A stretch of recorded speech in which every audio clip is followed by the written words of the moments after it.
Good evening, good evening.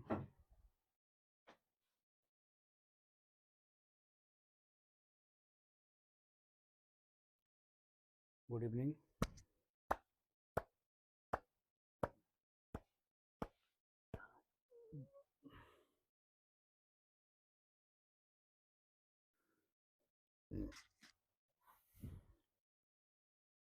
आइए जुड़िए सब लोग फटाफट। हम लोग आज बहुत इम्पोर्टेंट बात करने वाले हैं। कुछ कंफ्यूजिंग पॉइंट जो हम लोगों के पास होता है उन्हीं की बात करेंगे। तो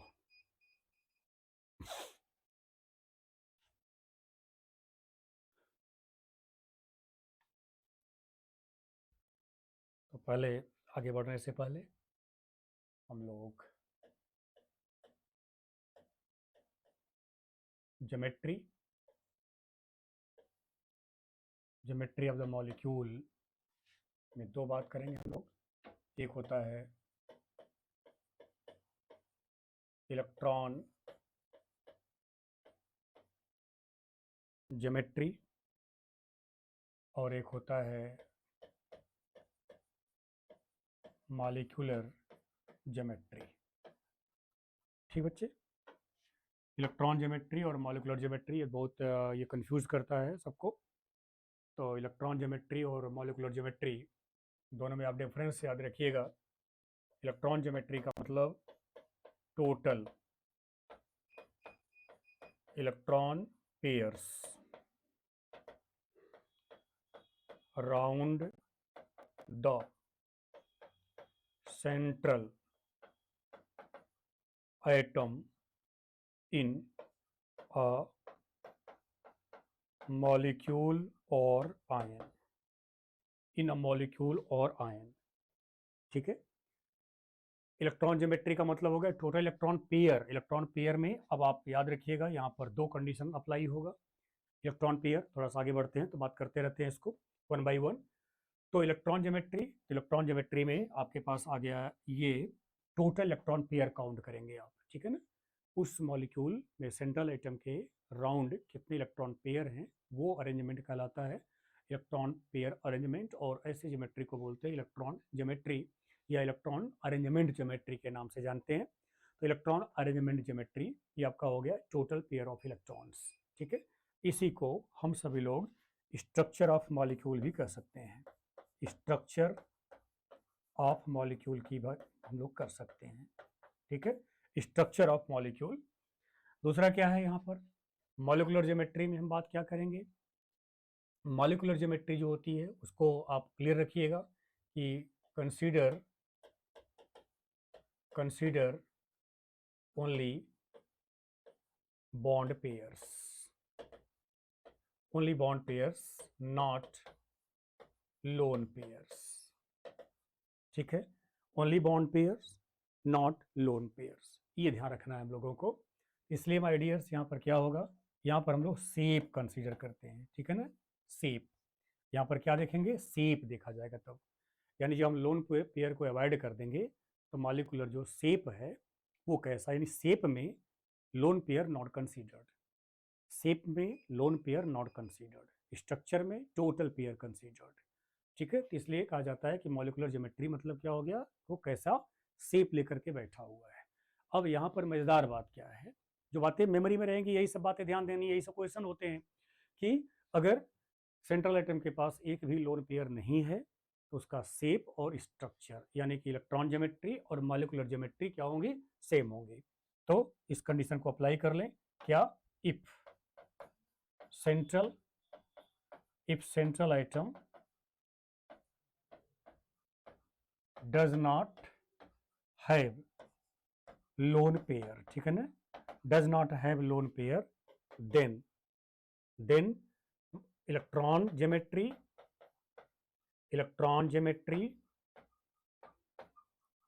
इज इक्वल टू क्या, मॉलिक्यूलर ज्योमेट्री होगी।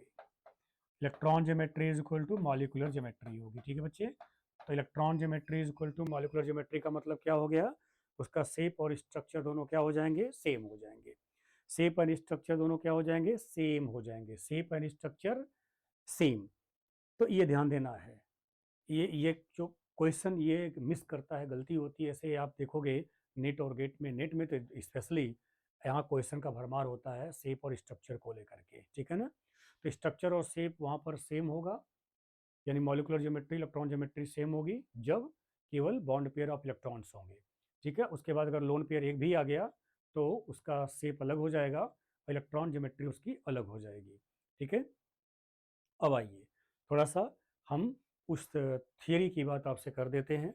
वो थियरी जो यहाँ पर हमने यूज़ करना है, लेकिन उसके पहले हमें क्या करना है, हमें फाइंड आउट करना है number of pairs of electrons. तो calculation calculation of pairs of electrons, pairs of electrons, ठीक है। पेयर्स ऑफ इलेक्ट्रॉन्स में हमारे पास दो होंगे, एक हमारे पास क्या होगा, एक हमारे पास क्या होगा, बॉन्ड पेयर, ठीक है ना। एक हमारे पास क्या होंगे, बॉन्ड पेयर, एक हमारे पास क्या होगा, loan pair. Bond pair and lone pair.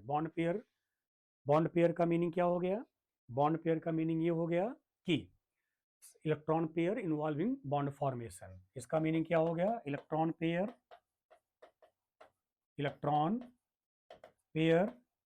Involves in bond formation, involves in bond formation. ध्यान रखना, electron pairs involves in bond formation. और इसमें कंडीशन क्या होगा, ये सब चीजें ध्यान रखना, क्वेश्चन है। These are under the influence of two nuclei. क्योंकि दो एटम के बीच तो बॉन्ड बनेगा ना जी। तो टू एटम के बीच अगर बॉन्ड का फॉर्मेशन है तो वो जो बॉन्ड पेयर होगा दो न्यूक्लियाई के इन्फ्लुएंस में रहेगा, दो न्यूक्लियाई के इन्फ्लुएंस में रहेगा। इसलिए आपको ध्यान रखना होगा कि bond pair occupy less space in आपका राउंड द आइटम। तो इन स्पेस की बात अगर आप कर रहे हो तो वो लेस स्पेस को ऑक्युपाई करेगा। ध्यान रखना, bond pair occupies less space, bond pair occupies less space, ठीक है ना। बॉन्ड पेयर हमेशा लेस स्पेस ऑक्युपाई करेगा, लेस स्पेस ऑक्युपाई करेगा। यही बात आप यहाँ लेकर चले आओ। यहाँ पर लोन पेयर है, लोन पेयर का मतलब क्या हुआ, पेयर ऑफ इलेक्ट्रॉन्स, ठीक है ना। Pair of electrons does not involve in bonding, इसलिए बच्चे इसको क्या बोलते हैं, नॉन बॉन्डिंग इलेक्ट्रॉन पेयर। इसलिए इसको क्या बोलते हैं, नॉन बॉन्डिंग इलेक्ट्रॉन पेयर। इसीलिए इसका नाम है नॉन बॉन्डिंग इलेक्ट्रॉन पेयर, इसीलिए इसको नॉन बॉन्डिंग इलेक्ट्रॉन पेयर कहते हैं, ठीक है। याद रहेगा ये। अब ये ऑक्युपाइज मोर स्पेस और ये under the influence of one nucleus होता है। तो lone pair is under the influence of one nucleus, ठीक है ना। क्योंकि एक ही एटम पर बैठा होता है ये, लोन पेयर कहाँ बैठा होता है, एक ही एटम पर बैठा होता है, दैट्स वाई वो उसी न्यूक्लियस के इफेक्ट में होता है, इन्फ्लुएंस में होता है, ठीक है जी। हाँ जी, हाँ जी, हाँ जी, 7 बजे।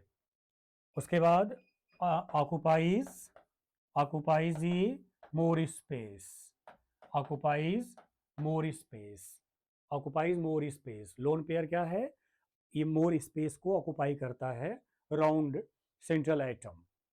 ये कहानी आपके पास दो पेयर की हो गई। अब ये पेयर का पूरा मैंने जज्बात जो इसका है वो मैं रख दिया, पेयर क्या है।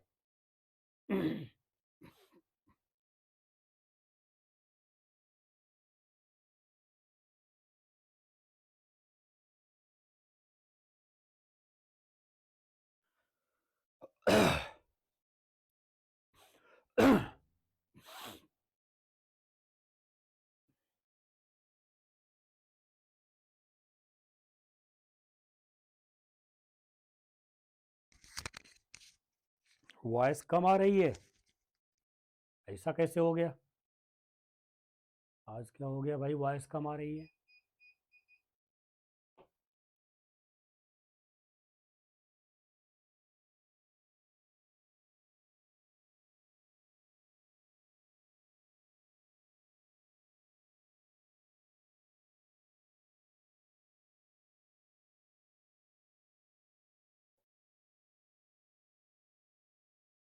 ओके, तो चलिए अगर सही है तो आगे बढ़िए।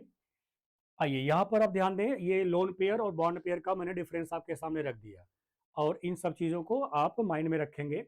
आगे आइए, अब कैसे हम कैलकुलेट करेंगे, इसके लिए आपको कैलकुलेशन कैसे करना है ये ध्यान दीजिए। हम एक एग्जांपल लेकर के आपको दो एग्जांपल का हेल्प लेकर के आपको लोन पेयर बॉन्ड पेयर निकालना बता देते हैं।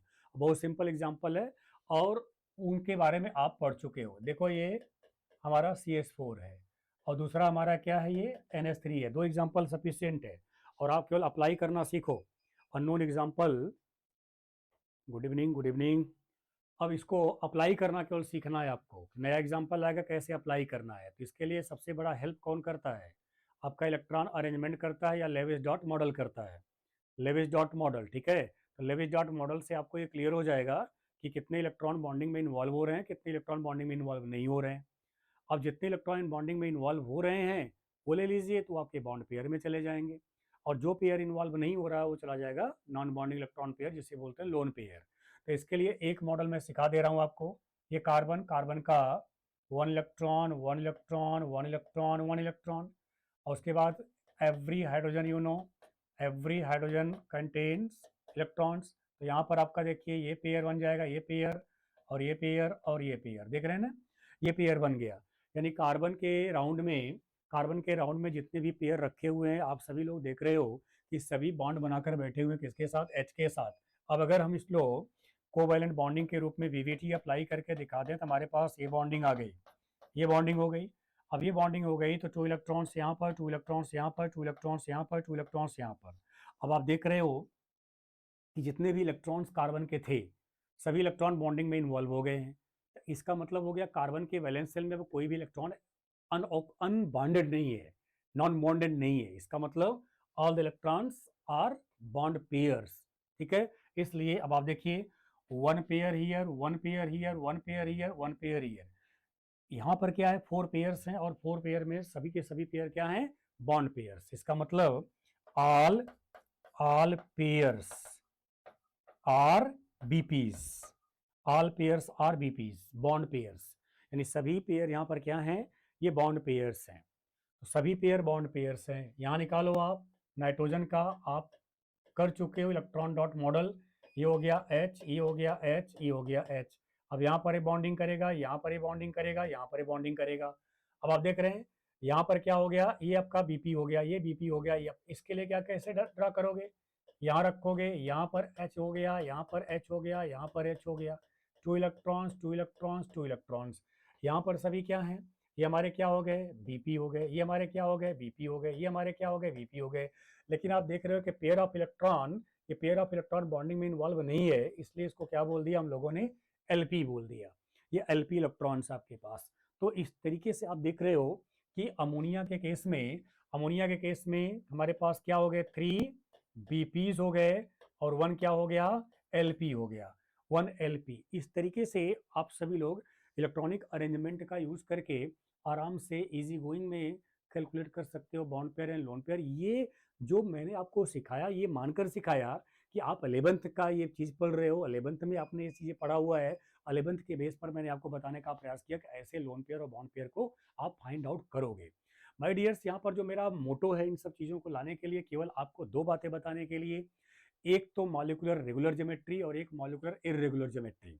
रेगुलर ज्योमेट्री और इर्रेगुलर ज्योमेट्री दो बातें करनी है। अगर ये दो बातें जैसी आ जाए, रेगुलर और इरेगुलर ज्योमेट्री की बात जैसे ही आ जाए, तो इसका मतलब समझ लेना कि हम लोग valence shell electron pair repulsion theory की बात करने चल रहे हैं।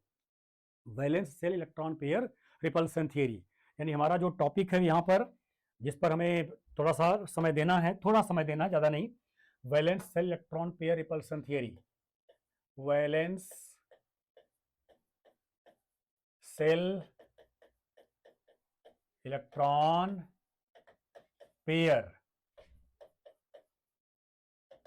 Repulsion theory, valence shell electron pair repulsion theory, valence shell VSEPR theory. ये थियरी है आपका वैसेपर थियरी, VSEPR थियरी के नाम से इसको हम लोग जानते हैं। और मॉलिक्यूल के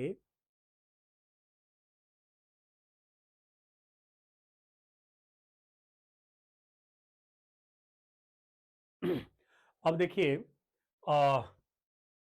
यहाँ पर valence electron pair repulsion theory, इसको हम गिलेस्पी एंड निहॉल थियरी के नाम से जानते हैं। गिलेस्पी एंड निहॉल थियरी, तो ये आपका गिलेस्पी एंड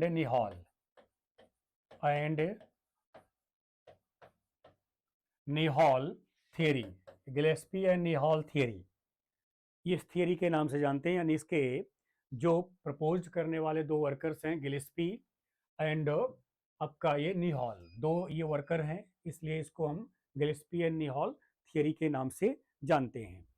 ठीक है, 1953 ये भी आप यूज कर सकते हो। 1953 समवॉट ये देख लीजिएगा, 1953 आपका ये ईयर है। ये रट्टू क्वेश्चन है। 1953 में ये थियरी प्रपोज मतलब हरकत में आई थी। अब इसके अकॉर्डिंग आपको क्या ध्यान देना है, जरा यहाँ देखिए, बड़ी अच्छी बात, ज्योमेट्री को फिर हम यहाँ दो तरीके से, वेस्पर थ्योरी का स्टेटमेंट जो है वो इससे बहुत क्वेश्चन नहीं बनता है, उसके एप्लीकेशन से क्वेश्चन बनता है, इसलिए ज्योमेट्री पर विशेष तौर पर आपका ध्यान हो। ठीक है, अगर ज्योमेट्री आपके कॉन्सेप्ट में रहेगा तो फिर आप वेस्पर थ्योरी को अप्लाई करके ये बता सकते हो कि ज्योमेट्री रेगुलर हो रही है या इरेगुलर हो रही है, इसका मतलब क्या हुआ। अब रेगुलर और इरेगुलर ज्योमेट्री को हम कैसे विजुलाइज करने की बात है, कैसे थीम बनाएंगे कि आखिर वो क्या होता है रेगुलर, क्या होता है इरेगुलर। अब इसमें हम लोगों को ध्यान क्या रखना है कि geometry expected from VBT, geometry expected from VBT means concept of hybridization that is said to be regular, जो वहां से एक्सपेक्ट हो वो कहलाएगी रेगुलर ज्योमेट्री। और अगर एक्सपेक्ट कुछ करते हो, हाइब्रिडाइजेशन एक्सपेक्ट कुछ करता हो और उसका जो मॉलिक्यूलर ज्योमेट्री है वो डिफरेंट आ रही है, तो वो कहलाएगा इरेगुलर मॉलिक्यूलर ज्योमेट्री। तो ज्योमेट्री हमारे पास दो कैटेगरी की हो गई, एक रेगुलर मॉलिक्यूलर ज्योमेट्री और एक इरेगुलर मॉलिक्यूलर ज्योमेट्री। तो यहाँ पर दो पार्ट में डिवाइड कर लेंगे ज्योमेट्री को। एक हो गया हमारा रेगुलर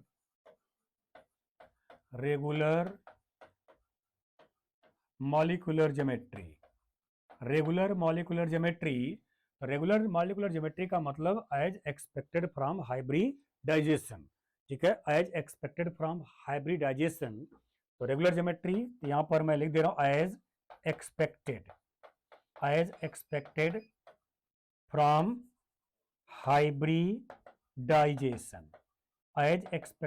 हाइब्रिडाइजेशन, और यहां पर क्या होगा, इरेगुलर ज्योमेट्री, यानी कि डिफरेंट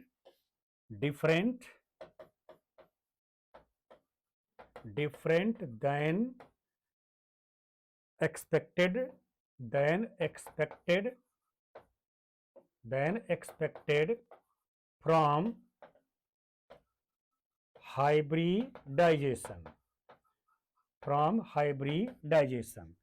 ठीक है, हाइब्रिडाइजेशन। ये ज्योमेट्री का कहानी, रेगुलर और इरेगुलर। रेगुलर ज्योमेट्री यानी सब जो हम एक्सपेक्ट कर रहे हो फ्रॉम हाइब्रिडाइजेशन, सभी पेयर अपने अपने जगह पर एक्चुअल में प्रेजेंट हो, तो वो आपका हो जाएगा रेगुलर। और उसके बाद अगर वहां पर ज्योमेट्री जो हम एक्सपेक्ट कर रहे हैं वो नहीं मिल रही है, उससे डिफरेंट मिल रही है, तो वो कहलाएगा इरेगुलर ज्योमेट्री। तो इसमें वेस्पर थियरी को अप्लाई करते हुए हम सभी लोग रेगुलर और इरेगुलर ज्योमेट्री को निकालना सीखेंगे। बहुत ज़्यादा समय नहीं देना है आपको, बस एक थीम बना लीजिएगा कि रेगुलर और इरेगुलर ज्योमेट्री को हम फाइंड आउट कैसे करेंगे। ठीक है, तो उसमें कुछ भी नहीं करना है आपको, जानते हैं, अगर आप थोड़ा दिमाग लगाइएगा तो आपका काम हमने ऊपर बना दिया है, जहाँ से बॉन्ड पेयर लोन पेयर को डिफाइन करना आपने सीख लिया, वहीं से क्लियर हो गया कि अगर सभी पेयर हमारे बॉन्ड पेयर के रूप में हो जाएंगे तो geometry fall in this category. ठीक है, इस कैटेगरी में आ जाएगी वो। और अगर वहां पर एक भी लोन पेयर प्रेजेंट है तो ज्योमेट्री चली जाएगी इस कैटेगरी में। अब आपके सामने प्रॉब्लम क्या है, क्वेश्चन क्या है वो देखो। हम देखो वेस्पर थ्योरी के पॉस्टुलेट पर जा ही नहीं ले रहे, हमको आपको रटाने का वहां लेकर जा ही नहीं रहे हैं। हम बात क्या करना चाह रहे हैं कि ज्योमेट्री रेगुलर और इरेगुलर है, तो रेगुलर है, अच्छी बात है। अब यहाँ पर एक क्वेश्चन बनेगा कि जो रेगुलर ज्योमेट्री होती है और जो बॉन्ड एंगल बनता है, ध्यान देना क्वेश्चन पर, जो रेगुलर ज्योमेट्री होती है या जो बॉन्ड एंगल बनता है, ऐसे दिमाग में रखो कि बॉन्ड एंगल क्यों बनता है, और वही पर्टिकुलर बॉन्ड एंगल ही क्यों। मैटर ये होता है कि why methane acquires this type of bond angle. तो आपका जवाब क्या होगा कि बॉन्ड एंगल जो बनता है वो due to bond pair repulsion बनता है। बॉन्ड पेयर रिपल्सन के कारण बनता है। ठीक, दूसरी बात ध्यान देना, जो बॉन्ड एंगल बनता है उस बॉन्ड एंगल पर ध्यान से समझिएगा। अब इसको लिखना बहुत जरूरी है, आपके अपने हिसाब से लिख लो, मैं यहां लिख करके बता नहीं सकता उसको, अब मुझे लिखना नहीं है। अब मैं क्या बोला कि बॉन्ड एंगल जो बनता है उस बॉन्ड एंगल पर दो बॉन्ड पेयर के बीच का रिपल्सन जो होगा वो मिनिमम होगा। रिपल्सन मिनिमम होगा और स्टेबिलिटी मैक्सिमम हो जाएगी। इसका मतलब कोई भी मॉलिक्यूल जो मॉलिक्यूलर ज्योमेट्री अडॉप्ट करता है, कोई भी मॉलिक्यूल जो मॉलिक्यूलर ज्योमेट्री अडॉप्ट करता है, उस ज्योमेट्री में जो एंगल बनता है उस एंगल पर या उस ज्योमेट्रिकल अरेंजमेंट में, उस शेप में बॉन्ड पेयर रिपल्सन मिनिमम और स्टेबिलिटी मैक्सिमम होती है। हम केवल कब बात कर रहे हैं, जब वो रेगुलर ज्योमेट्री की बात आ रही है, रेगुलर की बात हो रही है कि रेगुलर ज्योमेट्री में क्या कहानी आपको दिमाग में रखना कि यही एंगल बनता है, वही एंगल क्यों बनता है। तो आपके पास क्लियर कट कॉन्सेप्ट क्या रहेगा, उस एंगल पर बॉन्ड पेयर के बीच रिपल्सन मिनिमम, और जब रिपल्सन किसी भी मॉलिक्यूल में मिनिमम होगा तो स्टेबिलिटी उसकी क्या होती है, वो मैक्सिमम होती है। स्टेबिलिटी मैक्सिमम होती है। ठीक है, ये चीज आप ध्यान रखिएगा, स्टेबिलिटी क्या होती है, मैक्सिमम होती है। अभी तक जितनी बातें मैंने बोला इसमें कोई प्रॉब्लम या कोई बात ऐसी है जो कि ओवरलैप कर रही है, आपको क्लियर नहीं हो रहा है?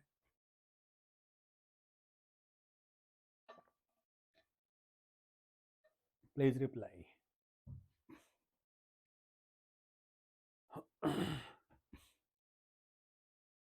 बोलिए, जितनी बातें मैंने बोला रेगुलर इरेगुलर के कंसेप्ट जो बता रहा हूं मैं, वो बातें समझ में आ रही कि नहीं आ रही है? रेगुलर कब होगा और इरेगुलर कब होगा, तो आपको केवल आइडेंटिफाई करना है ना जी। आपको आइडेंटिफाई करना है कि उसमें सब बॉन्ड पेयर है तो रेगुलर हो जाएगा, अगर एक भी लोन पेयर हो गया तो वो इरेगुलर ज्योमेट्री हो जाएगी। ठीक है, अब आपको इसका एक एग्जांपल मैं दे देता हूं।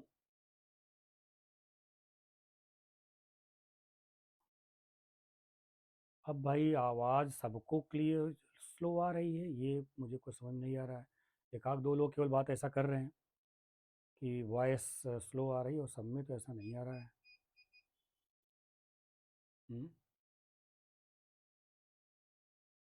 वॉइस यहाँ से तो क्लियर है एकदम, ठीक ठाक वॉल्यूम भी है। हम्म, चल भाई आ जा आप। तो बॉन्ड एंगल वही क्यों, इतना ही बॉन्ड एंगल क्यों? तो ये क्वेश्चन थ्योरेटिकल क्वेश्चन है। रीजन और असर्शन का जो क्वेश्चन होता है, तो असर्शन और उसका रीजन, ऐसे क्वेश्चन आपके पास ये बन सकते हैं। ठीक है, आइए थोड़ा आगे बढ़ते हैं और डीप में चलते हैं। अगर मॉलिक्यूल में इरेगुलरिटी होती है, इरेगुलरिटी, तो इरेगुलरिटी कितनी होगी, इरेगुलरिटी कितनी होगी और इरेगुलरिटी होती क्यों है, उसके पीछे जो रिस्पॉन्सिबल होता है कौन है, वो आपके तीन रिपल्सन है, याद होगा शायद। L P L P L P repulsion greater than L P B P repulsion greater than BP BP repulsion. ठीक है, LP repulsion, LP BP repulsion और बीपी बीपी रिपल्सन, ये ऑर्डर होता है। इसका मतलब हो गया कि अब थोड़ा थीम पर आइएगा, थीम पर आइएगा। इसमें मैं एग्जांपल सामने रख रहा हूं, उन एग्जांपल से थीम हम लोग बना लेते हैं। हमारे पास यहाँ एक NH3 है, थोड़ा सा ध्यान देना, NH3 मॉलिक्यूल है और एक हमारे पास H2O मॉलिक्यूल है। ठीक है, H2O मॉलिक्यूल, ये दो मॉलिक्यूल से हम आपको समझाने का प्रयास करते हैं और मोस्टली आप लोग समझ जाओगे। तब उसके बाद हम आपको बताएंगे कि लोन पेयर वास्तव में कौन सा जगह ऑक्युपाई करने का प्रयास करेगा। ठीक है ना, तो NH3 में अभी निकाला गया है, लोन पेयर आपका एक है, और H2 अगर ऑक्सीजन है, डाईवैलेंट है, डाईवैलेंट इसके पास दो लोन पेयर ऑलरेडी यानी अब कुल मिलाकर के जानते हो, आपको तो मैंने यहाँ सिखाया ना, अब ऑन पेपर जब एग्जाम में आप पेपर सामने आएगा तो वहां पर इतना बड़ा आपको करना नहीं है, तो आप कैसे ट्रेंड ये बनाओगे। अगर नाइट्रोजन फैमिली का कोई भी एलिमेंट ट्राई वैलेंसी शो कर रहा हो तो उसके पास एक लोन पेयर होगा। ऑक्सीजन फैमिली का ध्यान रखना, ऑक्सीजन फैमिली का कोई भी एलिमेंट अगर डाई वैलेंसी शो कर रहा है तो उसके पास दो लोन पेयर ऑफ इलेक्ट्रॉन होंगे, ये फिक्स कर लो आप। बोरान फैमिली का कोई भी एलिमेंट अगर ट्राई वैलेंसी शो कर रहा है, ट्राई वैलेंसी शो कर रहा है तो उसके पास एक भी लोन पेयर नहीं होंगे। कार्बन फैमिली का एलिमेंट अगर टेट्रा वैलेंसी शो कर रहा है उसके पास एक भी लोन पेयर नहीं होंगे। कार्बन फैमिली का अगर कोई एलिमेंट डाई वैलेंसी शो कर रहा होगा तो उसके पास एक लोन पेयर होंगे। और इसका बेस्ट एग्जांपल आपके पास germanium dichloride, tin dichloride, lead dichloride, इन सभी के पास आपका कार्बन, सिलिकॉन, जर्मेनियम, टिन और लेड ये आपके पास है। तो कार्बन और सिलिकॉन तो मोस्ट ऑफ द कंपाउंड जो बनाते हैं वो टेट्रावैलेंट में बनाते हैं, कार्बन का केवल कार्बन मोनोऑक्साइड को छोड़कर। ठीक है, उसके बाद जब आप जर्मेनियम में चलेंगे, जब आप टिन में चलेंगे, जब आप लेड में चलेंगे तो इनके पास ध्यान देना, इनके पास एक एक लोन पेयर इलेक्ट्रॉन प्रेजेंट होता है। इनके पास एक एक लोन पेयर इलेक्ट्रॉन प्रेजेंट होता है और इन सभी का जो स्ट्रक्चर बनेगा वो एंगुलर स्ट्रक्चर होगा, वी शेप स्ट्रक्चर आपको देखने के लिए मिलेगा। यहाँ पर लिनियरिटी नहीं मिलती है देखने के लिए, ट्राइगोनल प्लेनर पूरा स्ट्रक्चर बनेगा और अगर शेप देखेंगे तो जनरली वी शेप आपको देखने के लिए मिलेगा। हमने तरीका बताया, उस तरीका को आप कैसे याद करते हो, कैसे अपने दिमाग में रखना है, ग्रुप वाइज याद कर लोगे, आसान रहेगा। पूरी पीरियोडिक टेबल लेकर बैठ जाओ कि boron family trivalent no lone pair, carbon family tetravalent no lone pair, carbon family divalent one lone pair, ठीक, nitrogen family trivalent one lone pair, nitrogen family में कोई पेंटावैलेंसी शो कर रहा है no lone pair, oxygen family divalent two lone pairs, oxygen family में कोई भी अगर आपका वहां पर हेक्सा, कोई भी हेक्सा शो करता है, अब देखिए डाइवैलेंसी में टू लोन पेयर, टेट्रावैलेंसी में वन लोन पेयर, हेक्सावैलेंसी में एक भी लोन पेयर प्रेजेंट नहीं होगा। ऑक्सीजन फैमिली का ये डिटेल मैंने आपको बता दिया। ये सब जानते हैं, ऐसे ही क्वेश्चंस होते हैं माय डियर्स जो कि टाइम सेविंग होते हैं आपके, मतलब ये 15 सेकंड भी नहीं लगेंगे इन क्वेश्चंस को ट्रेस का, और कम लगेगा, बहुत कम लगेगा समय। अब तुरंत जो है पेन रखो, आंसर मार कर जाओ और ये आपका समय बचा देता है। उसके बाद क्या बोला, हेलोजन फैमिली की बात आप कर लो। हेलोजन फैमिली जितने भी होते हैं अगर मोनोवैलेंसी है, ध्यान रखना हेलोजन फैमिली के जितने भी एलिमेंट्स हैं अगर वो मोनोवैलेंसी शो कर रहे हों, मोनोवैलेंसी में हमेशा उनके पास 3 लोन पेयर्स ऑफ इलेक्ट्रॉन्स होंगे। यह मैं इसलिए बता रहा हूं कि ये हेल्प करेगा आपको number of lone pair of electron को फाइंड आउट करने के लिए, क्योंकि ऐसे भी क्वेश्चन होता है कि इस मॉलिक्यूल में या इस आयन में टोटल कितने लोन पेयर ऑफ इलेक्ट्रॉन्स हैं। या अब उसमें दो तरह का क्वेश्चन होता है कि मॉलिक्यूल में कितने सेंट्रल एटम के पास लोन पेयर हैं और पूरे मॉलिक्यूल में कितने लोन पेयर हैं। तो पूरे मॉलिक्यूल की जब बात आपसे करेगा तो याद रखिएगा सेंट्रल और सराउंडिंग सभी तरह के एटम पर आपको लोन पेयर निकालने होंगे। ये पूरी देखो, पूरी पीरियोडिक टेबल लेकर बैठ गए भैया आप, पूरी पीरियोडिक टेबल लेकर के बैठे हुए हो। आओ थोड़ा सा आगे बढ़ता हूं। नोबल गैसेस में अगर डाइवैलेंसी शो करता है तो उसके पास 3 लोन पेयर्स होंगे, डाइवैलेंसी 3 lone pairs, tetravalency 2 lone pairs, ठीक, ध्यान रखना हेक्सावैलेंसी 1 लोन पेयर, ऑक्टावैलेंसी शो करता है जिनॉन ऑक्टा फ्लोराइड बनता है, XCF8 बनता है, तो वहां पर याद रखिएगा एक भी लोन पेयर नहीं होता है सेंट्रल एटम के पास। ये सब जितनी बातें मैंने आपसे किया ये सेंट्रल एटम की बात किया, ठीक है। सेंट्रल एटम के पास कितना लोन पेयर होगा ये आप ग्रुप वाइज निकाल सकते हो, वैलेंसी वाइज मैंने आपको बता दिया। इस तरीके से आप सभी लोग निकाल सकते हो। बोलिए, मैंने जितनी बात बोला उसको ग्रुप में जोड़ पा रहे हो, ग्रुप आपको नजर आ रहा है। Boron family, carbon family, nitrogen family, halogen family, oxygen family, halogen family and noble gases, ये सभी आपके क्या बोलते हैं, विजुलाइज हो रहा है आपको कि नहीं? बोलिए, और रिप्लाई भी करते रहिए, हौसला बढ़ता रहेगा कि आप लोग कुछ फील कर पा रहे हो, मेरी बातें कुछ पकड़ पा रहे हो। हाँ, ये है कि धीमी गति का समाचार भी बनाया जा सकता है, लेकिन शायद धीमी गति का समाचार बनाने का हम लोगों के पास अभी फिलहाल वो टाइम तो नजर नहीं आ रहा जिससे हम लोग धीमी गति के समाचार में चलें। इसलिए थोड़ी सी तेज गति के समाचार में आप लोग सुनते रहें और अपना पेन चलाते रहिए, क्योंकि बार बार चीजें मैं रिपोर्ट कर रहा हूँ भाई ना, और रिपीट कर रहा हूं तो आपके पास समय मिल रहा है लिखने के लिए। एक ही बात मैं ऐसा नहीं कि एक बार बोल के चला गया, बार बार बोल रहा हूं तो अपने हिसाब से आप लिखने का प्रयास कर सकते हो। Boron, carbon, nitrogen, oxygen, halogen and noble gases में मैंने वैलेंसी के according number of lone pair निकालने का तरीका बता दिया सेंट्रल के पास। ठीक है, तो अब यहां पर आइए, आ जाए यहां पर। अब यहां देखिए हमारे पास ऑक्सीजन का है तो हमारे पास 2 लोन पेयर हो गया। अब अमोनिया, अमोनिया का आपसे पूछा जाए what would be the structure, what would be the electronic structure, what would be the electronic geometry. ठीक है, तो आप क्या कहोगे? टेट्राहेड्रल, टेट्राहेड्रल कहोगे आप। लेकिन मॉलिक्यूलर ज्योमेट्री क्या होगी? वास्तव में मॉलिक्यूल दिखाई कौन देगा? क्योंकि नॉन बॉन्ड इलेक्ट्रॉन पेयर तो दिखाई देगा नहीं। जो भी हमारे पास आएगा वो कौन आएगा? वो नॉन बॉन्ड इलेक्ट्रॉन पेयर नहीं आएगा, बॉन्डिंग आएगा। बॉन्ड पेयर आएगा तो बॉन्ड पेयर में पिरामिडल शेप होता है इसका। अब जरा देखिए मुझे क्या करना था, वो जो इरेगुलरिटी आती है माय डियर्स, इरेगुलरिटी किस हद तक जाएगी, इरेगुलरिटी किस हद तक जाती है वो कौन डिसाइड करता है? वो डिसाइड करने वाला होता है नॉन बॉन्ड इलेक्ट्रॉन पेयर। क्यों? तो उसके पीछे पॉइंट याद करें, मैंने आपको वहां पूरा लिख दिया हुआ है कि अगर बॉन्ड पेयर है तो 2 न्यूक्लियाई के इफेक्ट में होगा, और अगर वो लोन पेयर है तो एक न्यूक्लियस के इफेक्ट में होगा, एक न्यूक्लियस के इफेक्ट में होगा। अगर एक न्यूक्लियस के इफेक्ट में है तो लोन पेयर काफी स्पेस ऑक्युपाई करके बैठेगा, और जब वो स्पेस ऑक्युपाई करेगा, चूंकि इलेक्ट्रॉन क्लाउड है तो बॉन्ड पेयर भी इलेक्ट्रॉन क्लाउड है, तो बॉन्ड पेयर को मोस्टली रिपेल करेगा, क्योंकि बॉन्ड पेयर तो खिंचा हुआ है 2 के बीच, वो कम स्पेस में है। तो लोन पेयर स्पेस को लेने के लिए क्या करेगा? बॉन्ड पेयर को दबाएगा, बॉन्ड पेयर को दबाएगा तो बॉन्ड पेयर दबेंगे यानी एक दूसरे के करीब आएंगे, बॉन्ड पेयर एक दूसरे को के करीब आएंगे। अगर एक दूसरे के करीब आएंगे तो बॉन्ड एंगल क्या होगा? बॉन्ड एंगल घट जाएगा। बॉन्ड एंगल क्या करेगा? डिक्रीज करेगा। Whenever bond pairs approach to each other, bond angle decreases, bond angle वहां पर क्या होता है? डिक्रीज करता है। इसलिए आप जरा देखो यहां पर अमोनिया की बात आप करते हो, अगर आपसे ये हो लोन पेयर है, यहां पर हमारा एच है, ये हमारा क्या हो गया? बीपी हो गया, ये हमारा क्या हो गया? बीपी हो गया, ये हमारा क्या हो गया? बीपी हो गया। ठीक है ना भाई, ये बीपी हो गए।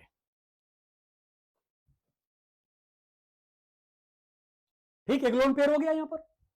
अब यहां पर जो एंगल, ध्यान देना, यहां पर जो एंगल होता है लमसम हम लोग लेते हैं 107, ठीक है ना, 107 डिग्री की बात हम लोग करते हैं अमोनिया में, 107। अब देखिए इलेक्ट्रॉनिक ज्योमेट्री क्या है? टेट्राहेड्रल है। इलेक्ट्रॉनिक ज्योमेट्री डिसाइड करती है बॉन्ड एंगल को। इलेक्ट्रॉनिक ज्योमेट्री अगर आपके पास दिख रहे हैं, इसमें एक नॉन बॉन्डिंग बैठा हुआ है, तो इसका एंगल कितना होना चाहिए? इसका एंगल 109 डिग्री 28 मिनट का होना चाहिए। बॉन्ड एंगल 109 डिग्री 28 मिनट का होना चाहिए, बट यहां एंगल कितने का है? 107 का है। अब क्वेश्चन क्या होता है माय डियर्स कि ये 107 क्यों ही, क्यों 106 नहीं हुआ, ये 100 डिग्री क्यों नहीं हुआ? तो क्या जवाब होगा? मैटर ये है, तो मैटर ये है, क्योंकि अब आप याद रखिए कल का लेक्चर, एक बात मैंने और बोला था आपसे कि energy consideration is the best policy, energy consideration is the best tool to express the geometry of the molecule। तो आपको ध्यान क्या रखना है कि इस 107 पर लोन पेयर बॉन्ड पेयर, यहां देखिए loan pair bond pair repulsion, loan pair bond pair repulsion minimum, loan pair bond pair, चूंकि यहां देखो डोमिनेंसी देखो आप, लोन पेयर बॉन्ड पेयर इसके ऊपर डोमिनेट है, इसका मतलब इससे कम होना है, अगर मॉलिक्यूल को स्टेबलाइज होना है इससे कम होना है। तो loan pair bond pair repulsion इस एंगल बनने पर, इस एंगल बनने पर lone pair bond pair repulsion क्या हो जाता है? मिनिमाइज हो जाता है। और जैसे वो रिपल्सन मिनिमाइज हो जाएगा, स्टेबिलिटी कंपैरेटिवली क्या होगा? मैक्सिमाइज हो जाएगा, क्योंकि यहां ये रिपल्सन डोमिनेटिंग है, इसे कम करना है। इसे कम करने के लिए मॉलिक्यूल क्या करता है? अपने बॉन्ड पेयर को कॉन्ट्रैक्ट करा लेता है, बॉन्ड एंगल को कॉन्ट्रैक्ट कर लेता है। चलो भैया ठीक है, तुम ही ज्यादा स्पेस लेकर के बैठो। जैसे मैं एक एग्जांपल बताता हूं, ये आपके मतलब जो लाइफ चल रही है, डेली नाइट की लाइफ की बात कर रहा हूं, डेली डे में भी आप ऐसा करते हो, वो भी आप देख लो। कुछ लोग ऐसे होते हैं कि जो अगर 1 फीट या 2 फीट का सोने का जगह मिल जाए तो सो लेंगे। अब कुछ लोग आप ही जो लोग बैठे हैं यहाँ पर ऑनलाइन 10-12 लोग बैठे हुए हैं, आप ही लोगों में कुछ लोग ऐसे होंगे जो पूरा बेड चाहिए, क्योंकि वो पूरा बेड में जो है पूरे सूर्य का चक्कर लगाते हैं, वो पूरा बेड पर घूम करके पूरा सोते हैं वो, और अगर इत्तेफाक से उनके पास कोई एक आध दिन के लिए कोई आ गया सोने के लिए, तो शायद उसकी दुर्गति हो जाएगी। हाथ, पैर, मुंह, नाक जो भी होगा सब चलेगा उसके ऊपर। तो वही है लोन पेयर की कहानी। तो लोन पेयर की कहानी वही है। लोन पेयर ज्यादा स्पेस ऑक्युपाई करेगा तो बॉन्ड पेयर दवा है। जैसे मान लीजिएगा इसमें कुछ लोग ऐसे हैं जिनका आदत होता है, हैबिट होती है कि अगर कोई बगल में सोया तो उसके ऊपर पैर फेंक देंगे, और चाहे उसका मुंह फूटे चाहे उसका नाक फूटे, मेरे से मतलब नहीं है, मैं तो सोना है मेरे को। In the same way lone pair electron need relax, इसलिए ऑक्युपाई मोर स्पेस, क्योंकि वो केवल एक ही न्यूक्लियस के इफेक्ट में है। तो कमजोर जो है कमजोर है, ये ध्यान रखो। कमजोर कौन है? बॉन्ड पेयर है। दबेगा कौन? बॉन्ड पेयर दबेगा। अरे भैया चलो ठीक है फैला लो, यहां तक फैला लो, हम सिकुड़ जाते हैं, हम पतले हो जाते हैं थोड़ा सा। ये कहानी चलती है यहाँ पर। तो इस तरीके से अब देखो यहाँ पर मैंने क्या बोला कि एंगल 107, क्या मीनिंग निकला? इस एंगल पर lone pair bond pair repulsion क्या हो जाएगा? मिनिमाइज कर जाएगा। अगर मिनिमाइज कर जाएगा तो स्टेबिलिटी कंपैरेटिवली क्या होगी? वो मैक्सिमाइज कर जाएगी। ओके जी, आइए यहाँ कहानी बनाते हैं वही। अब वैसे मुझे अब क्योंकि आप सभी लोग, ये मैं मानकर पढ़ा रहा हूँ, ये मानकर मैं पढ़ा रहा हूँ कि आप सभी लोग इतने मेच्योर हो, चीज़ें पकड़ रहे होंगे, और एक एग्जाम्पल दो एग्जाम्पल यहाँ पर कराने का ही ज़रूरत है, उससे आप आगे बढ़ते जाओगे। अब देखिए यहाँ पर एच एच ये हैं, ये महाशय दो लोग आ गए, ये दो लोग आ गए। अब कहानी, बेड पर पैर फैलाकर सोने वाले पहले एक थे, एक से तकलीफ थी, अब दो लोग आ गए। अब ये दो लोग आपस में पहले आपस लड़ाई इनकी हो गई, आपस लड़ाई होगी तो और देखो यहाँ पर क्या होगा, ये बॉन्ड पेयर और कॉन्ट्रैक्ट करेंगे। भैया ठीक है तुम लोग फाइल करके इतना कर लो, इतना करो, इससे आपस में तुम लड़ाई मत करो। तो इस यहाँ पर क्या होता है, 104.5 डिग्री का एंगल बन जाता है। मतलब क्या हुआ? इस एंगल पर इनके बीच का रिपल्सन क्या होता है? मिनिमाइज होता है, क्योंकि डोमिनेट है। देखो यहाँ पर इनके बीच का रिपल्सन मिनिमाइज हो जाता है, और इनके बीच का रिपल्सन मिनिमाइज होगा तो मॉलिक्यूल ऑटोमेटिकली क्या होगा? वो स्टेबलाइज हो जाएगा। इसलिए 104.5 डिग्री का एंगल अडॉप्ट करके सुकून से रहता है, रिलैक्स रहता है, क्योंकि इस पर यहाँ इनको, आप इनको मत ध्यान देना, इनको मत ध्यान देना, क्योंकि आपके मन में एक सवाल आया होगा, नहीं आया होगा, मैं ला दे रहा हूं कि आखिर जब दो बॉन्ड पेयर करीब आएंगे तो उनके बीच भी रिपल्सन तो बढ़ेगा। लेकिन आपको इसलिए मैंने टोका, इसलिए रोका, इसलिए समझाया कि जो डोमिनेट है उसे मिनिमाइज करना है, जो डोमिनेट है उसी को मिनिमाइज करना है। ठीक है, तो डोमिनेंट कौन है यहाँ पर? लोन पेयर, लोन पेयर है, lone pair bond pair, these are dominant. तो इसलिए ये मिनिमाइज करेंगे तो बॉन्ड पेयर अपने आप को उतना उतना कॉन्ट्रैक्ट करा लेगा जिस पर लोन पेयर के साथ रिपल्सन, झगड़ा उसका जो है वो क्या हो जाए? मिनिमाइज हो जाए और स्टेबिलिटी बढ़ जाए। ये कहानी होती है पूरे लोन पेयर बॉन्ड पेयर की। आगे देखो, थोड़ा सा ध्यान देना है। ये तो एक लोन पेयर दो लोन पेयर की बात आ गई, समझ में आ गया होगा कि एंगल जो बनता है वो एंगल, इस एंगल पर क्या क्या कहानी बन सकती है। उसके बाद का जो केस है वो बड़ा और इंटरेस्टिंग है। जरा देखो इस एग्जांपल से, अगर हम सब लोग NH3 और PS3 की बात कर रहे, इसी समझ लेना, इसके बाद जो भी आएंगे सब इसी तरीके से क्वेश्चन सॉल्व होंगे। ये भी पिरामिडल, ये भी पिरामिडल है, ये भी पिरामिडल होता है, दोनों पिरामिडल होते हैं जी। दोनों का शेप क्या होता है? पिरामिडल होता है। इसके पास एक लोन पेयर है और ये आपका ये है, ये लो। मेरे बनाने के मॉडल से आप समझ गए होंगे कि हम बताना क्या चाह रहे हैं, क्योंकि मोस्ट ऑफ द पर्सन्स हमारे लैंग्वेज को पकड़ कर बैठे हुए हैं, हमसे काफ़ी दिन से जुड़े हुए हैं, तो हमारे भाषा को, हमारे पढ़ाने के तरीके को समझ रहे होंगे। हमने एक लोन पेयर ये बना दिया, एक लोन पेयर ये बना दिया। अब यह लोन पेयर और यह लोन पेयर देख करके आपको लग रहा है कि यहाँ क्या होने वाला है, बॉन्ड पेयर के साथ कितनी दुर्गति होने वाली है बॉन्ड पेयर की। तो बॉन्ड पेयर की दुर्गति आप देख करके तरस आ रहा होगा कि ये लोन पेयर अच्छा खासा स्पेस ऑक्युपाई करके बैठा हुआ है, स्पेस ऑक्युपाई करके बैठा हुआ है। आखिर ये लोन पेयर एक है, यहाँ भी एक लोन पेयर एक ही है, तो आप क्यों क्यों ये मोर स्पेस ऑक्युपाई करके बैठ रहा है? क्यों ये फैला हुआ है और ये क्यों सिकुड़ा हुआ है? ऐसा क्यों? ऐसी फीलिंग क्या होगी? आप ध्यान रखना माय डियर्स, ऐसे प्रॉब्लम को आप रिजॉल्व करने के लिए क्या करोगे? इलेक्ट्रोनेगेटिविटी को ध्यान में रखोगे। इलेक्ट्रोनेगेटिविटी। जो एलिमेंट मोर इलेक्ट्रोनेगेटिव होगा अपने लोन पेयर को टाइटली बाउंड करके रखेगा, और जो लेस इलेक्ट्रोनेगेटिव होगा वो अपने लोन पेयर को उतना टाइटली बाउंड नहीं कर पाएगा, तो उसका लोन पेयर एक्सपेंड होगा, एक्सपेंशन उसका होगा, उसका वॉल्यूम एक्सपेंड करेगा। यानी अब आप ये कह सकते हो कि electron cloud of lone pair जो होगा वो मैक्सिमाइज होगा, और मैक्सिमाइज होगा तो तकलीफ कौन झेलेगा? आगे समझदार हो, आप समझ सकते हो, एनालाइज कर सकते हो। ये भाई हम तो चिल्ला कर, मेरा गला तो यार आज गला ही चोक ले लिया, वो आपको सुनाई नहीं दे रहा है।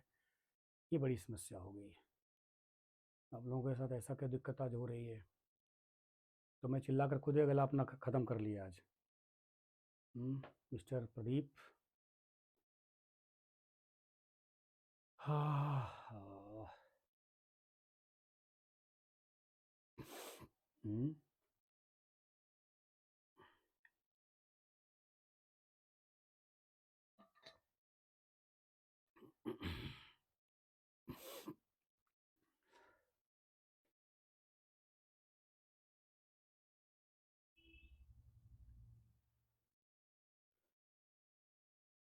हाँ, तो अब phosphorus is less electronegative compare to the nitrogen, इसलिए यहां पर क्या होगा? अब लोन पेयर रिपल्सन, यहां पर lone pair bond pair repulsion, lone pair तो है नहीं, loan pair bond pair repulsion यहां पर क्या होगा? मैक्सिमम होगा, यहां पर कंपैरेटिवली मिनिमम होगा, इसलिए एंगल यहां पर क्या हो जाता है? 107 का, और यहां पर जो एंगल होता है वो लगभग 92 डिग्री, लगभग 92 क्या होता है? 92.5, इसको हम लोग 93 लिख देते हैं, 93 डिग्री के आसपास एंगल होता है। और याद रखिएगा ये ड्रैगो मॉलिक्यूल है, ये ड्रैगो मॉलिक्यूल है, क्योंकि इसमें हाइब्रिडाइजेशन नहीं, इसमें हाइब्रिडाइजेशन नहीं होता है।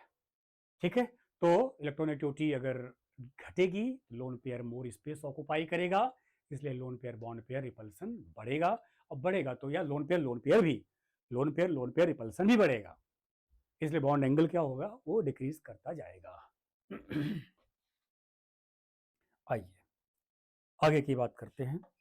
अभी जो मैंने बोला है वो सेंटेंस, वो अपने सेंटेंस अपने अपने भाषा में लोग लिख लीजिएगा कि इलेक्ट्रोनेगेटिविटी अगर डिक्रीज करेगी तो बॉन्ड एंगल डिक्रीज करेगा, इलेक्ट्रोनेगेटिविटी डिक्रीज करेगी, बॉन्ड एंगल डिक्रीज करेगा।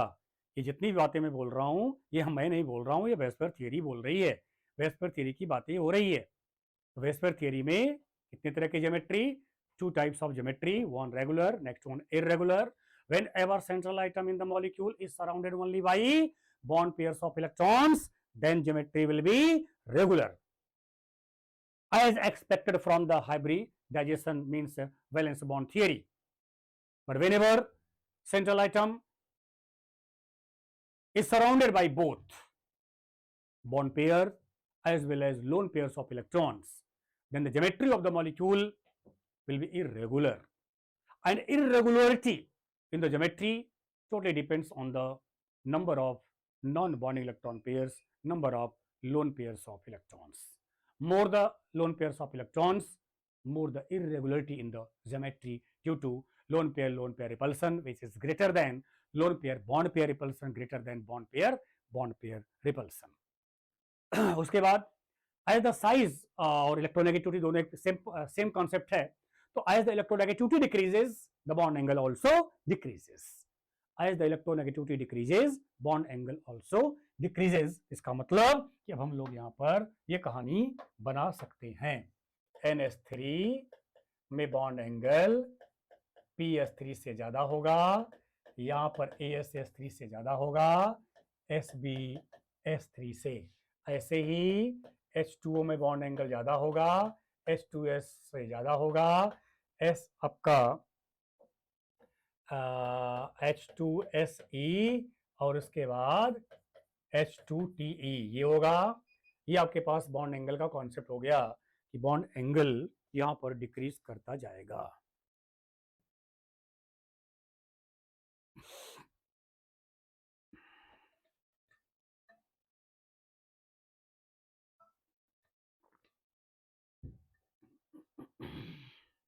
आइए, ये तो जनरल बातें जो आप सभी लोग जानते हो, क्वेश्चन देकर के आप सभी लोग सॉल्व करोगे। आइए, कहानी बहुत अच्छी है, ऐसे एग्जाम्पल को आप कैसे कैसे सॉल्व करोगे अगर इन केस आता है तो। आता है, ऐसा क्वेश्चन आता है, इसलिए थोड़ा केयर करिएगा। ओ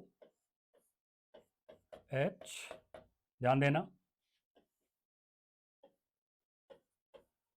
sp2 हाइब्रिडाइजेशन, ठीक, trigonal planar geometry, trigonal planar geometry. Trigonal planar geometry में एंगल कितने का हम एक्सपेक्ट करेंगे, तो आपका साफ साफ जवाब होगा कि एंगल 120 का होगा, एंगल 120 का होगा। यानी ये एंगल और ये एंगल कितने का हमको चाहिए, 120 का, 120 120 120 का एंगल, ठीक है ना। ये प्लेनर ज्योमेट्री होती है। ठीक है, ऐसा हम सभी लोग यहां पर एक्सपेक्ट करेंगे। लेकिन ध्यान देना, ऐसा बना लीजिए, आप बना लीजिए, बना करके सब रखिए चीजें, ऐसा नहीं होता है। यानी ट्राइगोनल प्लेनर ज्योमेट्री होती तो है, यानी ट्राइंगुलर ज्योमेट्री होती तो है, sp2 हाइब्रिडाइजेशन होता तो है। ये एंगल जो आपका है 120 का, ये एंगल आपका 120 का, ये एंगल 120 का ना होकर के लगभग 116 डिग्री का हो जाता है। ये एंगल 116 का हो जाता है और ये एंगल मोर देन 120, लगभग 123 के आसपास हो जाता है। वाई? जबकि यहां पर तो सेंट्रल एटम के पास कोई लोन पेयर नहीं है। तो my dears, when ever you got this type of question,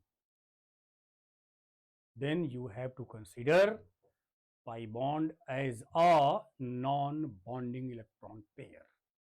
Pi bond as non-bonding electron pair, you know, we have studied in the next previous lecture.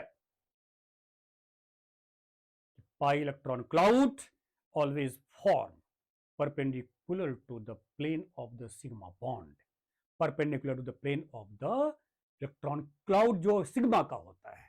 यानी इसका मतलब कि यहां पर जो इलेक्ट्रॉन क्लाउड है, पाई इलेक्ट्रॉन क्लाउड, ये spread है, ये स्प्रेड है। अगर ये स्प्रेड है तो क्या करेगा, यहां पर ये electron cloud, pi electron cloud और सिग्मा इलेक्ट्रॉन के बीच क्या होगा, रिपल्सन होगा।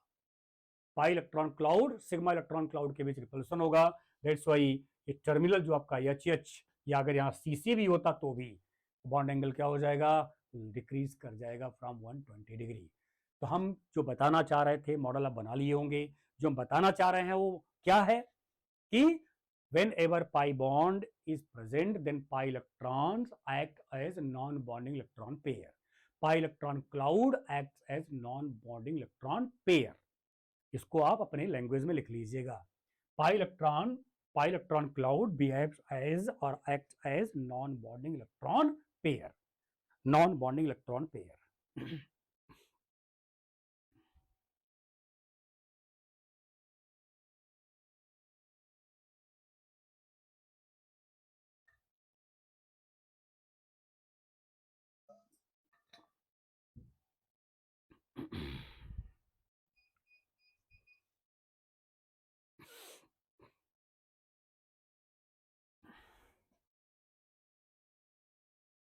उसके बाद आइए, कोवैलेंसी चल रही है, तो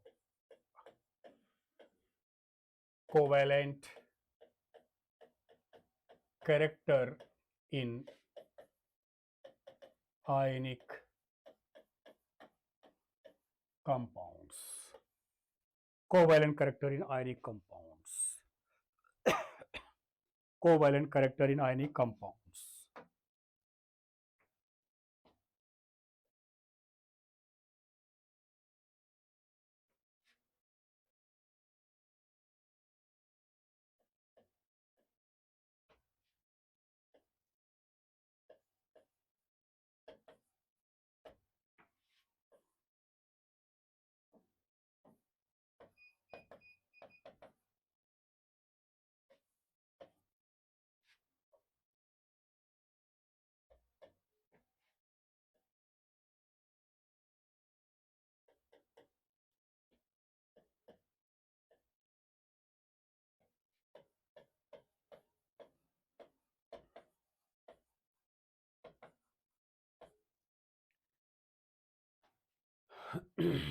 ये मॉडल है, ये मॉडल है आपका। इसी से पूरा हम लोग कंक्लूजन निकालेंगे। और केटायन अगर है तो इसका लिया जाएगा पोलराइजिंग पावर और इसका लिया जाएगा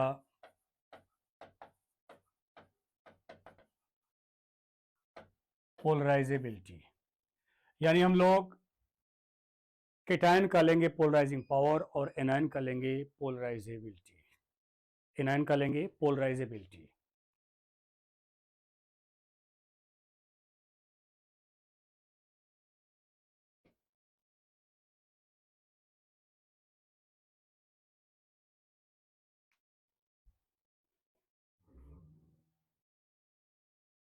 मॉडल बन गया है तो बताइएगा, क्योंकि इसी मॉडल पर थीम बनाना है पूरा।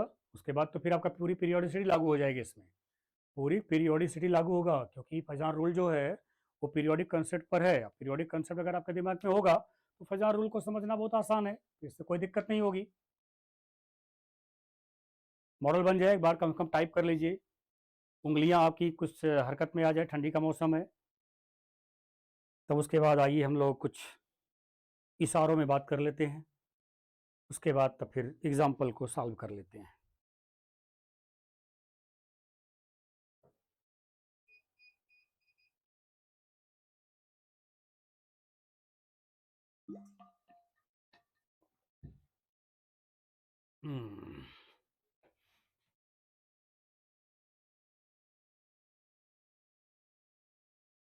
ओके, आइए अब इसको पहले यही सब चीज़ें याद रहेंगी और एग्जाम्पल तो आप उन्हीं फीलिंग्स के साथ सॉल्व करेंगे।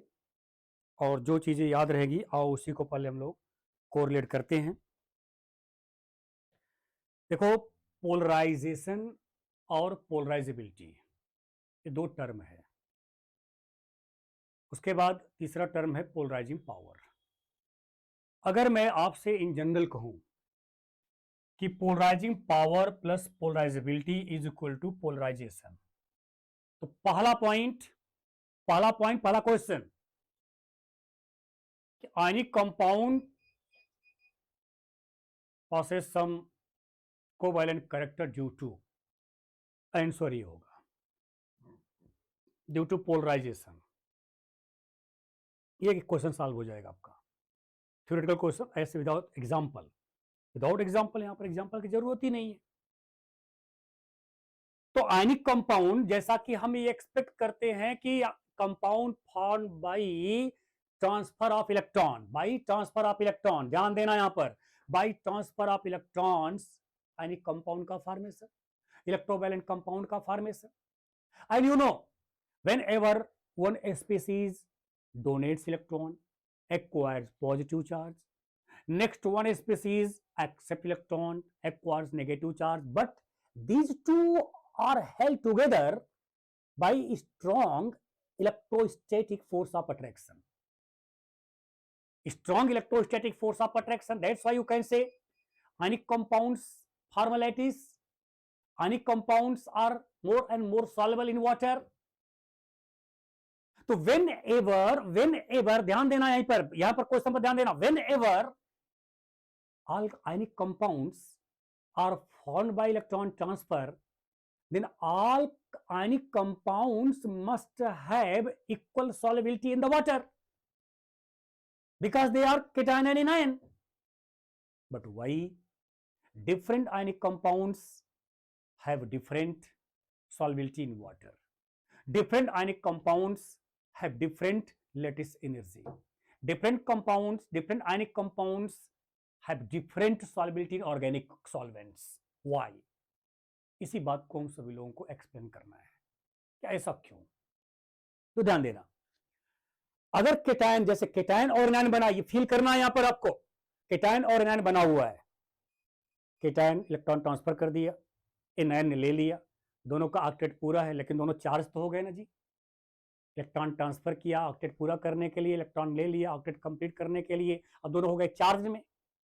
Charge particles feels less stability, less stability in free state. अब ऐसे सिचुएशन में हुआ क्या, इसको कैसे हम लोग, अब देखिए यहां पर हो क्या रहा है। केटायन और एनायन एक साथ हैं, इलेक्ट्रोस्टैटिक फोर्स ऑफ अट्रैक्शन के द्वारा वो अटैच हैं। यानी इसका मतलब समझ रहे हो क्या हुआ, cation and anion are considered as point charges. Point charges, be alert, point charges. अगर हम यहां इलेक्ट्रोस्टेट अप्लाई करने की बात करते हैं तो cation and anion behaves as point charges. अगर वो पॉइंट चार्जेस के रूप में फंक्शन करें, जितने भी आयनिक स्पीशीज होंगे वो सब पॉइंट चार्ज के रूप में काम करेंगे, और सब पॉइंट चार्ज के रूप में करेंगे तो सब, इसका मतलब हो गया कि अगर वाटर में डिजॉल्व करेंगे तो सब आराम से क्या होगा, एक सॉल्बिलिटी में सब सॉल्बल हो जाएंगे। लेकिन ऐसा नहीं होता, ऐसा नहीं होता तो क्या होता है फिर वहां पर। अब यहां पर थोड़ा फील करना है, हमें अपने इमोशन से जोड़ना है, हमें अपने फीलिंग से जोड़ना है, हमें अपने इन्वायरमेंट से जोड़ना है। अब केटायन चार्ज है, एनायन चार्ज है, दोनों फील्स लेस स्टेबिलिटी। अब इसको स्टेबिलिटी से मत ले जाओ, बोथ फील एलोन, स्टेबिलिटी को एलोन से ले आओ। दोनों चाह रहे हैं कि स्टेबिलिटी मिल जाए, लेकिन कोई अब कहानी कैसे बनेगी कि स्टेबिलिटी मिल जाए। अब बात वही आ गई यहां पर, देखी देखा तो है, बट रिप्रेजेंट कैसे करें, कैसे रिप्रेजेंट करना है। तो केटायन अब धीरे से क्या कर रहा है, एनायन अपना, हे दे देना इलेक्ट्रॉन क्लाउड, अपना थोड़ा सा दे देना मेरे को इलेक्ट्रॉन क्लाउड। तो एक बार, दो बार, तीन बार, अब एनायन भी परेशान है, एनायन को भी चाहिए वो चीज, एनायन भी अब फील कर रहा है वो, हाँ यार नहीं, मेरे को नहीं, नहीं नहीं, मैं ठीक हूँ, कुछ देर, एक बार और, एक बार और। अब धीरे धीरे पिंच कर रहा है, अब पिंच कर रहा है तो एनायन, यार ठीक है चलो कोई बात नहीं है, ठीक है जैसे आज का इन्वायरमेंट है, चलो सरकारी नौकरी वाला है, सेट हो जाते हैं, कोई दिक्कत नहीं है, कौन सा प्राइवेट है झोला लेकर टहलेगा ये, सरकारी वाला है, ठीक है स्टेबिलिटी, हम दो हमारे ढाई रहेंगे।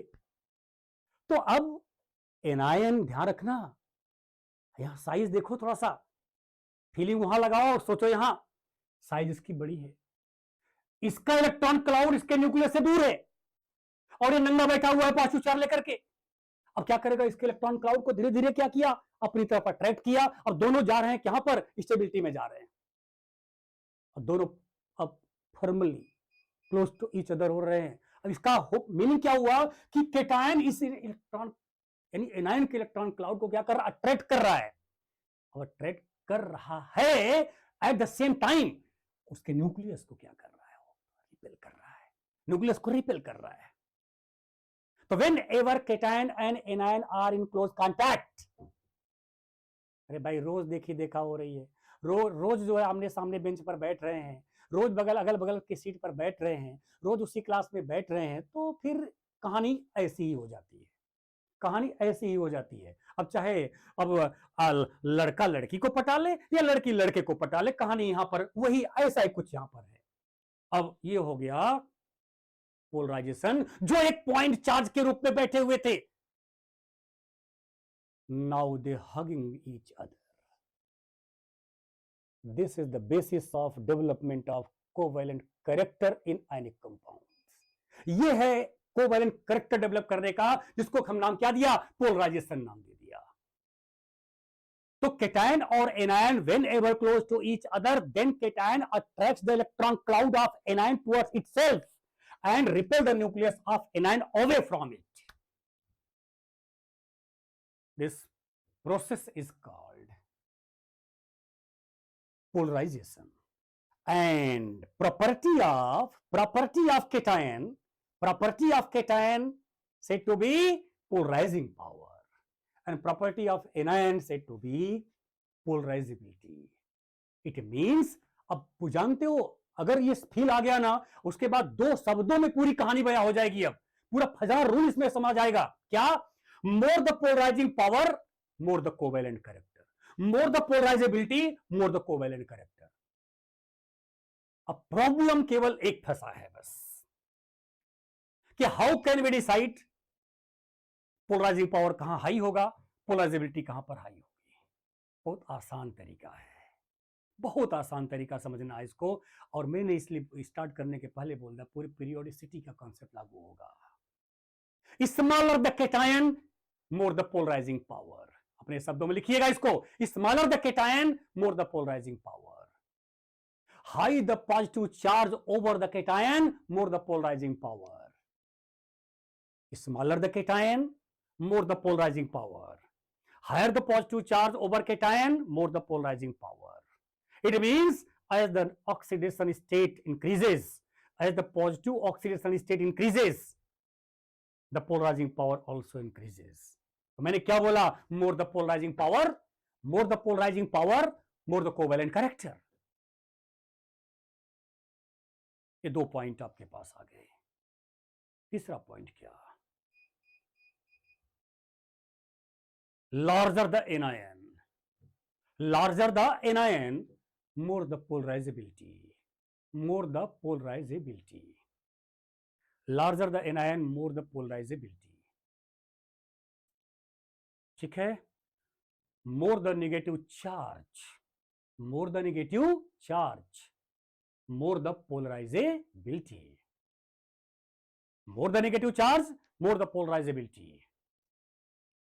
और मोर द पोलराइजेबिलिटी कहानी आपको पता ही है कि मोर पोलराइजेबिलिटी मीन्स क्या हो गया कि मोर कोवेलेंट कैरेक्टर।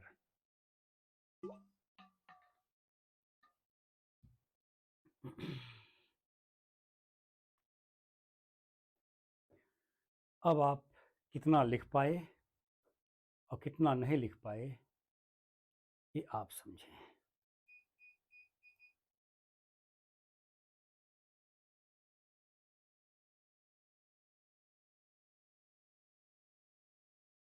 याद रहेगा, प्लीज रिप्लाई एस और नो। क्या समझ में आ गई बातें? तो मैं एग्जाम्पल करा दूं अब, तो मैं एग्जाम्पल रखूं, एग्जाम्पल में बोलते चलेंगे, अपना काम करते रहिएगा। बोलो जी, जितनी बातें मैंने समझाया, पोलराइजिंग पावर, पोलराइजेबिलिटी, ये क्लियर हो गया सबको?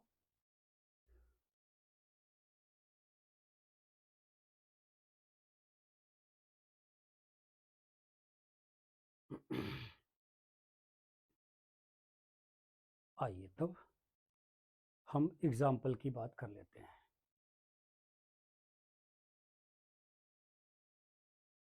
ओके जी, आइए अब मैं रख रहा हूं, अब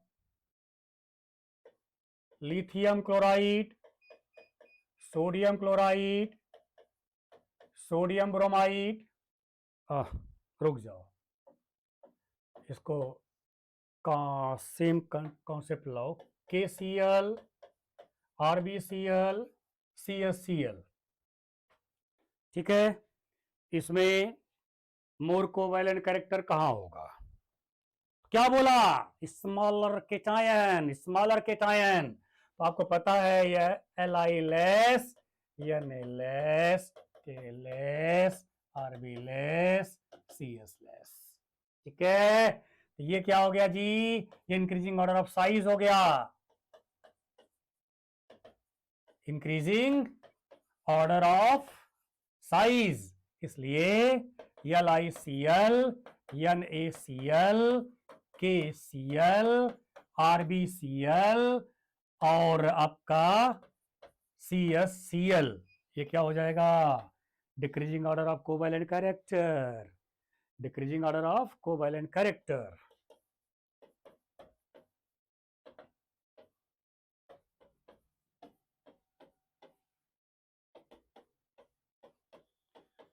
decreasing order of covalent character. चल भाई, more covalent less soluble in water, question अगला आ गया, more covalent less soluble in water, which would be less soluble in water? LiCl will be less soluble in water. इसको इस sentence लिख लेना, more covalent character, less solubility in water, less solubility in water, more covalent character, less solubility in water, इसलिए LiCl less, NaCl less, KCl less, RbCl less, CsCl क्या हो जाएगा? Increasing order of solubility in water, increasing order of solubility in water. ये कहानी आपको देखनी है।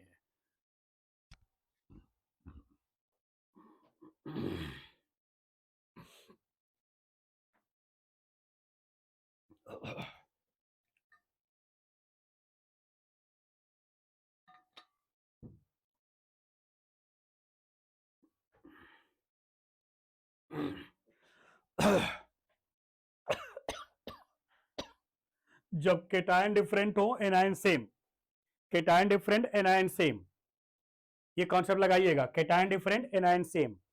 इस पर आप केटायन को ध्यान में रखेंगे। केटायन डिफरेंट एनायन सेम, इसमें केटायन को ध्यान में रखेंगे। और उसके बाद अगला एग्जांपल देखो, LiF, LiF, LiCl, LiBr, LiI। अब यहां कंसेप्ट क्या लगेगा? केटायन सेम है, एनायन देखेंगे, केटायन सेम, एनायन का size larger, the size of anion more the polarizing polarizability, more the polarizability, क्योंकि पोलराइजिंग पावर सब में सेम है, तो पोलराइजेबिलिटी को केयर करेंगे, तो मोर the polarizability more the covalent character, इसलिए ये हो जाएगा increasing order of,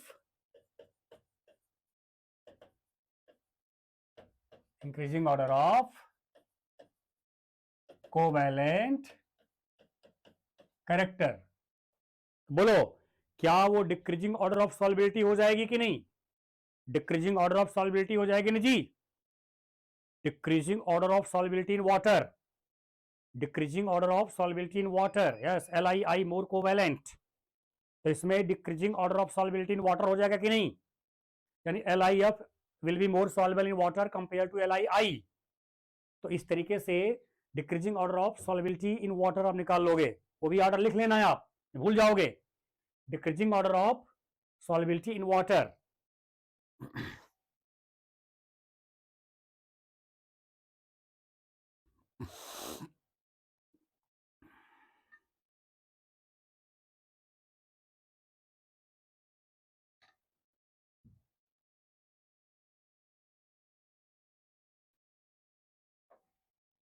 next, NaCl, MgCl2, ElCl3, SiCl4, ECl5, ये आपका। चलो एक और SF6, बताइए, यहां पर +1, +2, +3, +4, +5, +6, जैसे लिखा गया वैसे कोवैलेंट कैरेक्टर का ऑर्डर हो जाएगा। कोवैलेंट कैरेक्टर का ऑर्डर ये सब पॉइंट मैं लिखा चुका हूं, उसके बेस पर क्वेश्चन आपका ही सॉल्व होगा।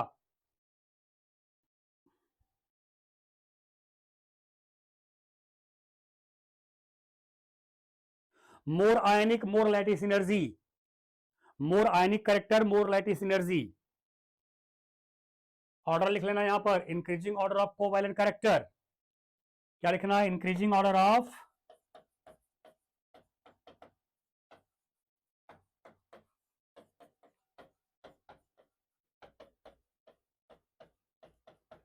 Increasing order of covalent character.